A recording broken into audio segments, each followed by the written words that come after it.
Hi friends, ഞാൻ നിങ്ങളുടെ സുനില രാകേഷ്. ഇന്നത്തെ വീഡിയോ ആലു പൊറോട്ട ഉണ്ടാക്കുന്ന റെസിപ്പിയാണ് കേട്ടോ. കുറച്ച് ക്വാണ്ടിറ്റി കൂടുതൽ എടുത്തിട്ടുണ്ടായിരുന്നു ഞാൻ.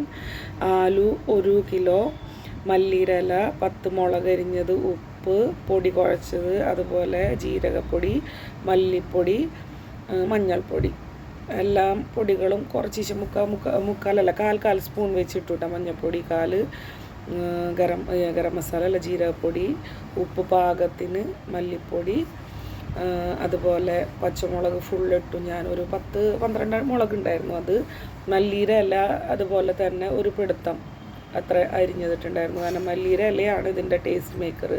അതുപോലെ ജീരകം എന്ന് പറഞ്ഞത് നല്ല ജീരകം കേട്ടോ. പിന്നെ നന്നായി തരില്ലാണ്ട് കുഴച്ചെടുക്കണം നമ്മൾ. ഞാൻ പറഞ്ഞല്ല, കൂടുതൽ ക്വാണ്ടിറ്റി എടുത്തത് 1 കിലോ പൊട്ടാറ്റോ ഉണ്ടായിരുന്നു. കാരണം ഞങ്ങൾ മാത്രമല്ലായിരുന്നു, മോൻ്റെ ഫ്രണ്ട്സ് ഉണ്ടായിരുന്നു. അത് കാരണം അത് നന്നായി കുഴച്ച്, പൊടി കുഴച്ചത് ഇങ്ങനെ നമ്മുടെ കയ്യിൽ വെച്ചൊന്ന് ഇങ്ങനെ പരത്തിയിട്ട് അതിൽ സ്റ്റഫ് ചെയ്യേണ്ടത്. സ്റ്റഫ് ചെയ്യുമ്പോൾ എന്താണെന്ന് വെച്ചിട്ടുണ്ടെങ്കിൽ പുറത്തേക്ക് തുറിക്കാത്ത പോലെ നമ്മൾ ഇതാക്കണം കേട്ടോ. തുറിച്ച് വരാത്ത പോലെ 1 സ്പൂൺ ഞാനിട്ട് നല്ലതുപോലെ അതിനൊന്ന് റൗണ്ടാക്കി എടുത്ത ഭാഗം ഉരുട്ടിയെടുത്തു. അത് കഴിഞ്ഞ് പതുക്കനെ ഒന്ന് അമർത്തി കൊടുക്കുക നമ്മുടെ കൈ കൊണ്ട്. നല്ല രീതിയിൽ അമർത്തിയിട്ട് പരത്തുമ്പോൾ സൂക്ഷിക്കുക ഇത് പൊട്ടാതെ.